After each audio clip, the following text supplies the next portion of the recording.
여러분 함께 예배해서 참 반갑습니다. 우리 한번 서로 축복해 주기를 원합니다. 오늘 날씨처럼 주님 안에 평안하세요. 오늘 날씨처럼 주님 안에 평안하세요. 더위가 한풀 꺾였습니다. 좀 선선한 날씨가 되니까 더욱 사람들이 살아 뛰고 한 번 더 한숨을 돌리게 됩니다.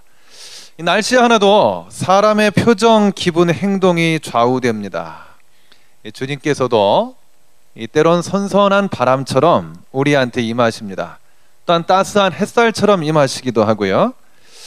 물론 날씨는 변합니다. 다시 구름이 끼기도 하고 소나기가 내립니다.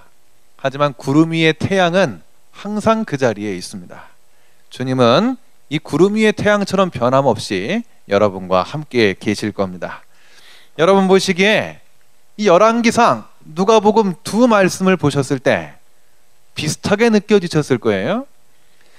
엘리야가 사르밧 과부의 아들을 안고 기도했는데 살았습니다. 예수님은 직접 나인성 과부의 아들을 말씀을 하셔서 살리셨어요. 화창한 날씨가 인생을 살려주듯이 주님도 오시니까 사람이 살아납니다. 여러분, 여기에서 우리한테 오시는 성령님은 어떤 분이실까? 초점을 맞춰서 공통점을 볼 수 있어요. 이 두 말씀의 이야기의 무대가 나옵니다. 어딘가요? 열왕기상 말씀은 사르밧이라는 곳이었어요. 누가복음 말씀은 나인이라는 곳이었습니다. 사르밧이나 나인이나 조금만 더 가면 이스라엘 땅 바깥이 나옵니다. 이 두 곳은 오늘날로 말한다면은 시골이었어요. 그곳 사람들은 대다수 이방인이 아니면 혼혈인들이었습니다. 우리 인간 세상에서는 좀 순수한 혈통을 강조하죠. 귀족들 내지는 단일 민족들이 좀 그렇습니다. 그리고 사람들은 도시로 또 도시 가운데서는 수도로 모여들기를 원해요. 역사 속에서 이 귀족이 아닌 사람들은 상대적으로 소외를 받았습니다. 사람들의 통념상 수도, 도시가 아닌 시골에서 생활을 하면 좀 못해 보인다라고 생각해 왔습니다. 특히 우리나라로 오면 더욱 그런 경향들이 좀 강하죠. 근데 오늘 예수님과 엘리야가 도착한 지역은 어디였는가? 바로 이 변방이었어요. 사르밧, 또 나인, 변두리였습니다. 그리고 예수님이나 이 엘리야가 만나신 사람은 그곳에 사는 이방 혈통이었습니다. 그 중에서도 남편을 여인 사람들, 과부, 미망인들이었습니다. 여러분, 이 시대는 오늘날처럼 양성평등은 별로 돼 있지를 않았어요. 여성 홀로 남편이 없이, 가정이 없이 일을 해서 살아간다는 것이 아주 어려웠습니다. 그래서 이 미망인들의 유일한 소망은 뭐였느냐? 하나 있던 자식, 아들이었었어요. 그런데 이 두 과부 모두 보세요. 그 하나 있던 자식, 아들마저도 병으로 잃었어요. 지역적으로나 처지로나 아주 어렵게 살았었죠. 또 절망을 하고 있었죠. 근데 이런 사람들이 말씀에 등장을 합니다. 이 사람들한테 구약에선 여호와 하나님께서 엘리야를 보내셨어요. 신약 성경에서는 예수님께서 직접 찾아가셨던 거예요. 반면 이들이 살던 당시 저 사마리아에는 궁궐하고 왕이 있었습니다. 북왕국 이스라엘의 수도는 사마리아였었어요. 그리고 신약 시대 저 예루살렘 성에는 성전이 있었고 율법사가 있었고 제사장이 있었습니다. 그런데 이 사마리아의 북이스라엘 왕은 국력은 발전시켰어요. 하지만 우상 숭배에 깊이 빠진 아합 왕이 있었습니다. 예루살렘의 바리새인들 하나님 잘 믿는다고 했지만은 예수님을 아직 인정하지를 않았습니다. 오히려 누가 맞이했느냐? 변두리 살던 사람들이 맞이하고 인정했던 거예요. 변방에 있던 사람들이 엘리야를 맞아들였고, 또 저 나인성의 과부, 가나안 땅 나인에 있는 사람들이 예수님을 맞아들인 겁니다. 누구나 선망하는 자리에 있지만은 하나님을 외면하는 이들보다 다소 좀 그늘져 보이는 자리, 소외받는 자리에 있다 할지라도 주님을 찾는 인생들에게 주님은 더욱 빨리 귀하게 찾아가 주시는 거예요. 오히려 좀 어두움 속에 있고 문제를 안고 있어도 갈급하게 주님을 바라보는 인생들한테 주님께서는 더욱 빨리 찾아가시는 겁니다. 그런가 하면 주님이 꼭 그늘진 처지에 있는 이들만 찾아가신 것은 아니에요. 여러분, 청년 바울이 있지요. 바울도 권세 있던 사람들이었습니다. 예수님을 가장 무섭게 핍박했지만은 가장 생명이 없던 사울한테 예수님은 영으로 직접 나타나셨던 거죠. 그리스도인들에게 잘 일어나지 않는 특별한 체험을 이 사울 청년에게는 예수님께서 주셨던 거예요. 오늘날 우리와 함께 계시는 주님의 영이 있습니다. 성령님입니다. 근데 성령님께서는 우리 인생을 긍휼과 사랑을 가지고 품고자 하세요. 그런 시선으로 우리를 바라보고 계십니다. 그늘진 자에게 찾아가세요. 동시에 권세를 자랑하는 자라 할지라도, 예수님을 부인하는 자라 할지라도 긍휼히 여기면서 찾아가시는 거예요. 그래서 우리 성령님은 어떤 분이냐? 첫 번째, 따라해 볼까요? 긍휼의 영. 긍휼의 영. 그랬습니다. 가장 절망 중에 있던 여인들 앞에 구약의 하나님, 신약의 예수님은 이 죽은 생명을 다시 살리셨어요. 두 사람 다 죽었지만 다시 살아났어요. 생명이 되돌아오게 하셨어요. 동시에 예수님을 구주로 결코 인정하지 않으려고 했던 바울을 이제 180도로 변화시켜 주시는 거예요. 이것 역시도 살려주시는 역사인 겁니다. 성령님은 또 어떤 분이냐? 생명을 살리시는 살림의 영이라는 거예요. 같이 해볼까요? 살림의 영. 그렇습니다. 집에서 하는 살림 이게 아니라 살려주시는 살림의 영입니다. 여러분, 이 사람들이 주님의 능력을 만나고 체험한 때 언제일까요? 저 사르밧 과부는 아들이 병에 걸려 숨지니까 즉시 엘리야한테 달려갑니다. 하나님의 사람이여, 당신이 나와 더불어 무슨 상관이 있기로 내 죄를 생각나게 하고 또 내 아들을 죽게 하려고 내게 오셨나이까? 이거 한마디로 말하면요, 우리 아들 죽게 하려고 오셨나요? 왜 오셨죠? 오자마자 아들이 죽었잖아요. 슬픔에 복받쳐서 탄원을 하고 있는 거예요. 바로 그 깊은 속에서 올라오는 절절한 기도를 하나님께서는 들으신 거죠. 엘리야의 기도를 들으신 거예요. 누가복음 나인성에 있는 이 과부, 그에 비하면은 우연하게 예수님 일행을 만났습니다. 상여를 베고 지나가다가 예수님을 만난 거예요. 근데 아들을 여인이 얼마나 슬퍼 보였을까요?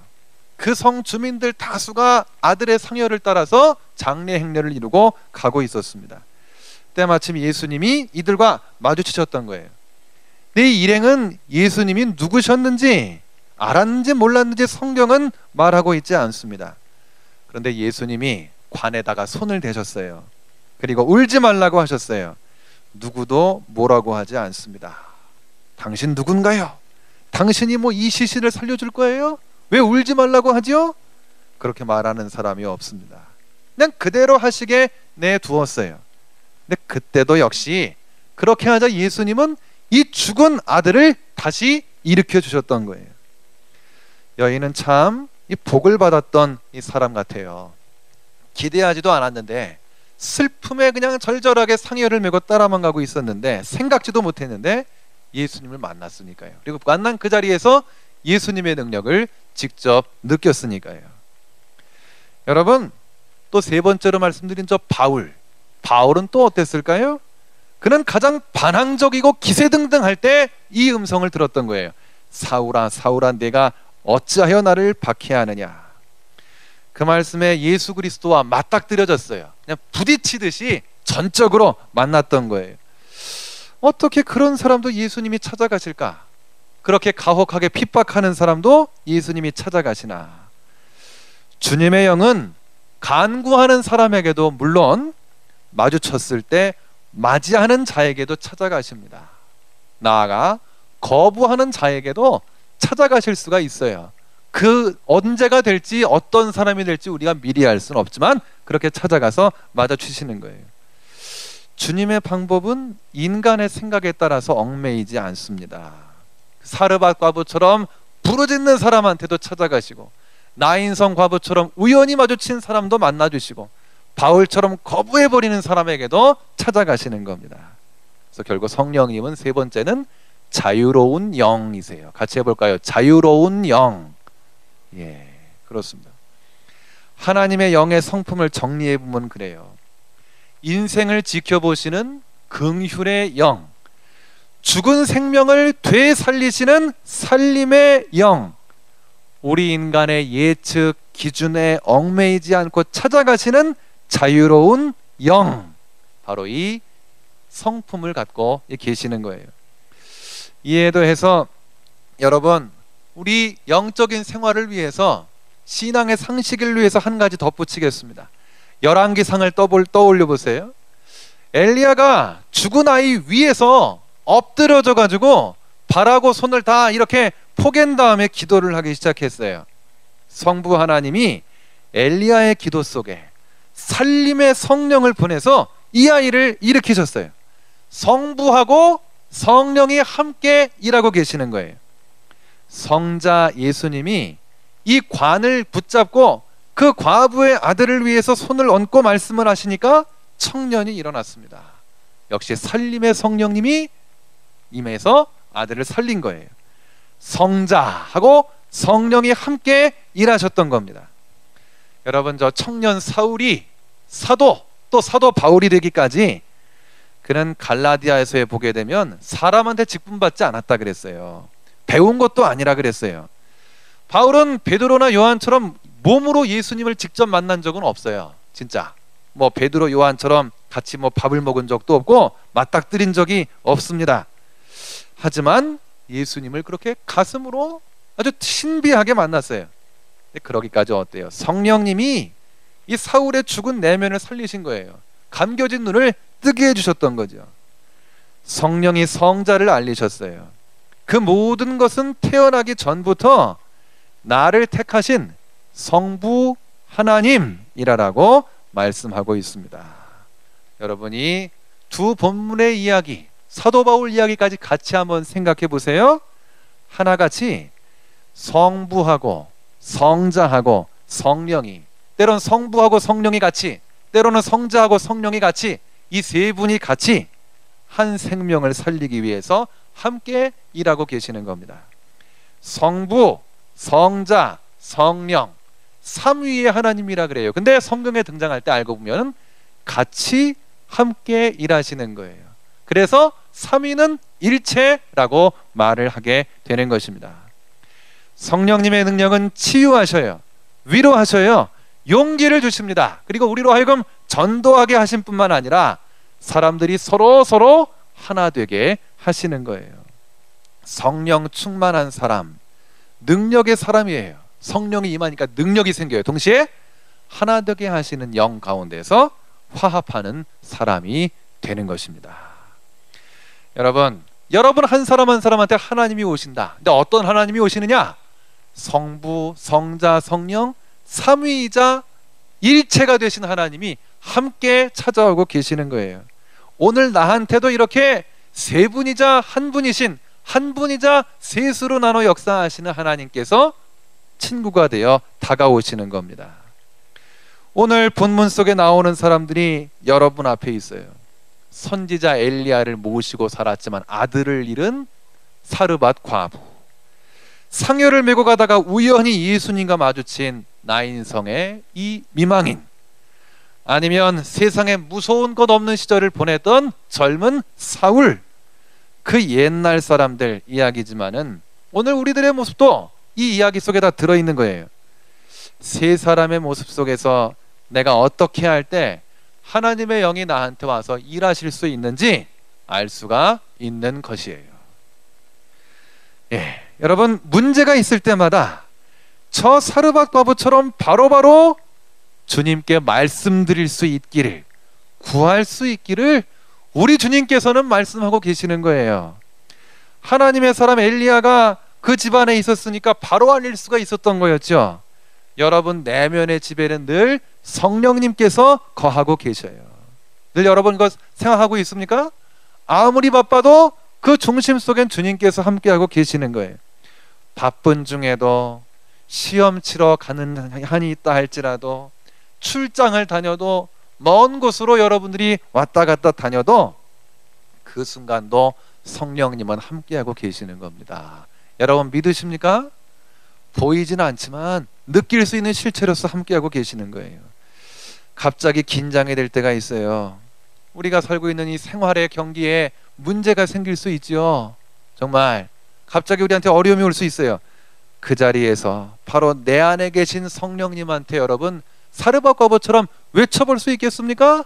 내 아들이 죽었습니다. 어떻게 해서 이렇게 됐습니까? 하나님 아버지, 저한테 이런 일이 왔습니다. 무슨 일입니까? 먼저 이렇게 그냥 하나님을 의식하고 말할 수 있는 마음과 눈 여러분들 열리고 있습니까? 그렇게 기도하실 수 있나요? 근데 여러분 그렇게 구할 때 솔직하게 부르짖을 때 바로 그 자리에 성령님께서는 여러분 곁에 계시는 줄 믿으시기를 바랍니다. 정말이에요 여러분. 주를 이미 아는 우리들이 생활하는 중에도 주님은 호련히 손길을 내미세요. 저 과부가 나인성에서 슬픔 중에서 우연히 예수님 마주쳤듯이 마찬가지입니다. 여러분 마음속에 갑자기 말씀이 생각날 때가 있어요. 우연히 믿음의 사람하고 마주칠 때가 있어요. 또 우연히 만난 사람하고 이야기를 하다가 예수님이 생각날 수도 있는 겁니다. 혹은 우연히 찬송을 부르는 가운데 갑자기 그날따라 그 찬송의 마음이 열릴 수가 있어요. 또 갑자기 기도를 하는 가운데 왠지 더 절실해질 수가 있는 거죠. 그렇게 경험할 수 있는 겁니다. 예수님이 관에 손을 얹으실 때 그대로 순응하던 나인성의 사람들을 보세요. 마찬가지로 주님이 여러분들의 삶에 여러분들의 심령에 손을 얹으실 때 직접 내 안에서 일하게 하도록 그냥 주님을 용납하기를 받아들이기를 주님께서는 원하시는 거예요. 아우 싫어요, 실증나요, 아우 관심 없어요, 이게 아니라 그대로 주님의 손길을 마음에 머물게 하는 거예요. 한마디로 주님한테 삶을 의탁하는 겁니다. 여러분 수영 배울 때 물에 뜨는 것부터 연습하잖아요. 머리를 들라고 하면 더 가라앉게 되고 더 그냥 휘청거리게 돼요. 근데 오히려 코에 물이 들어가도 모르겠다 해가지고 탁 하고 앞으로든 뒤로든 물에다가 몸을 맡기면은 좀 물이 들어가는 것 같아도 어느새 몸이 그냥 둥둥 떠오르게 되는 겁니다. 예? 딱딱하지 않아 보여도 물에 몸을 맡기듯이 보이지는 않아도 하나님의 손길에 나를 맡기는 거예요. 그게 바로 의탁하는 것이죠. 이 순간 내가 처한 상황 속에서 주님이 무엇을 말씀하실지, 내가 어떻게 하기를 원하실지, 장차 이 일을 어떻게 변화시켜 나가실지 알려주시는 겁니다. 근데 그대로 맡기는 거예요. 물에 내 몸을 맡기듯이 그냥 주님 손 안에 맡겨보는 겁니다. 동시에 그대로 인도해 주실 거예요. 여러분 그럴수록 여러분 안에 계시는 성령님 그 마음의 손길을 소멸해서는 안 됩니다. 부정적인 감정이 생긴다든지 불평하고 원망이 가득 차오르지만 또 하나님보다 더욱 중히 여기는 것이 있지만 거기에 마음 뺏기지 않는 거예요. 스트레스와 갈급함이 있다 그래서 세속적인 것에 폭력적인 것에 막 야하고 음란한 것에 빠진다든지 그러면 성령님이 떠나시는 거예요. 동시에 기도를 또 쉬게 되면 어느새 성령님이 스르르 곁을 떠나시는 겁니다. 내지는 곁에 계셔도 내가 느끼지를 못하고 마는 거예요. 여러분 우리 현대인들일수록 자기 소유 지식 확신에 가득 차서 담의 색으로 치달아가던 저 청년 사울하고 비슷할 때가 많습니다. 내면은 성벽처럼 굳어버릴 때가 많아요. 하지만 그래도 성령은 오시는 겁니다. 여러분 옛날 그 그림 가운데 문을 두드리는 예수님의 그림 본 적 있지요? 화단이 있고 나무 문이 있고 거기 예수님이 이렇게 두드리는 옛날 사람이 그린 그림이 있습니다. 예, 그러면서 누구든지 내 음성을 듣고 문을 열면 나는 그로 들어가 먹고 그는 나로 더불어 먹으리라 해가지고 하는 요한계시록 9절이 써 있습니다. 그런데 여러분 그 그림을요 가만히 보게 되면은요 문고리가 없어요. 문고리가. 두드리는 거는 예수님이 두드리는데 직접 당겨서 여시지를 않고 있어요. 여는 건 어디 있느냐? 안에만 있는 거예요.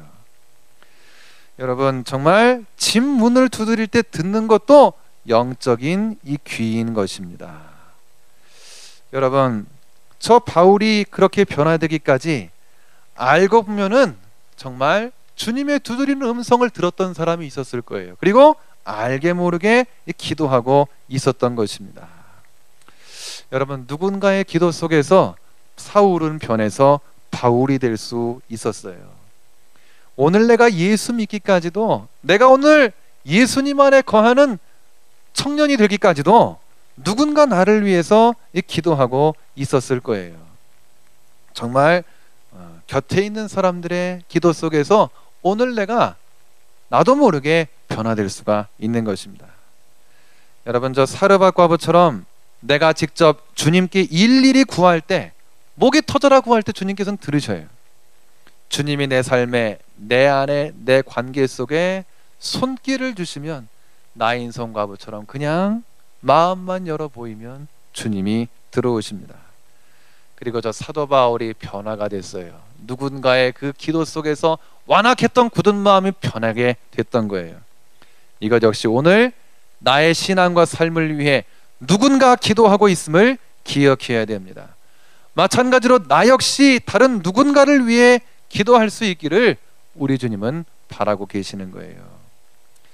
여러분, 수많은 설교자들이 이 성경 한 권을 가지고 말씀을 계속해서 전해왔어요. 때때로는 다 아는 이야기 같이 느껴집니다. 그럼에도 불구하고 오늘 이 순간 한 구절을 되새길 때 특별히 와닿을 때가 있는 거예요. 정말 소중히 느껴질 때가 있는 겁니다. 4000년 전에 여호와 하나님이 모세에게 새겨주신 그 말씀이, 2000년 전 갈릴리에서 예수님이 하신 그 말씀이 만져주신 손길이 날 향한 것처럼 다가올 때가 있단 말입니다. 그러니까 우리가 신앙생활 할 수 있는 거예요. 오늘 이 봉독한 사르밧 과부, 나인성 과부의 이야기, 사도 바울의 이 고백이 내 얘기처럼 다가오면, 나를 향한 말씀으로 다가오게 되면 그것이 이번 한 주를 사는 신앙의 힘이 되는 겁니다. 우리가 성경을 읽어도 오늘 나를 향한 속삭임, 나를 향한 말씀으로 느끼게 해주는 것 역시도 성령님이 하시는 일이신 것입니다. 오늘 나한테 오셔서 날 일으키시고 날 살리시고 나로 하여금 소망을 바라보게끔 하시는 거예요. 주님이 긍휼의 영으로, 살림의 영으로 여러분들에게 다가오고 계세요. 얽매이지 않고 자유로운 영으로 여러분들이 예측할 수 없을 그 방법으로 여러분들의 삶으로 다가오고 계시는 겁니다. 여러분, 그럴 때 그 주님 앞에 바로 아뢰기를 원하세요. 그리고 그냥 마음 열고 그대로 주님 손길 받아들이길 원하십니다. 그러기까지는 누군가 날 위해 기도하고 있음을 꼭 알고 있기를 주님께서는 원하고 계십니다. 동시에 나 역시 다른 누군가를 위해, 완악한 일을 할지라도 그를 위해 기도하기를 주님께서 원하십니다. 성령님께서 저와 여러분 모두와 이 한 주도 동행하실 줄로 믿습니다. 여러분, 살림의 영, 정말 함께 하시는 긍휼의 영, 자유로운 영, 여러분과 함께 하시는 주님의 영입니다. 이 영을 꼭 기억하고 간구하고 기도하고 마치기를 원합니다. 여러분, 마지막으로 불렀던 거 한번 해볼게요. 따스한 성령님 1절만 한 번만 좀 하겠습니다.